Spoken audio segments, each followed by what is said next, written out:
Wisconsin Democrats resumed their two-day state convention this morning with the passing of a resolution calling for a ceasefire in the war between Israel and Hamas without mentioning the October 7th Hamas attack, leaving nearly 1,200 people dead. Delegates did, however, approve another resolution opposing anti-Semitism, but struck a line that stated anti-Semitic incidents have skyrocketed nearly 400% since the October 7th attack.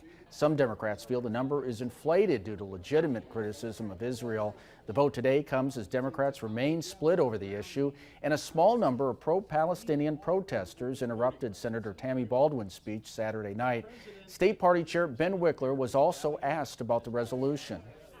And there's a proposal for a ceasefire that's on the table that has a path to acceptance, we hope, by Hamas, by the government of Israel has already agreed to it. The hope is that this war concludes, that hostages return home, that humanitarian aid begins to flow, and begin to build toward the two-state solution that the vast majority of Americans across the political spectrum hope for in the Middle East.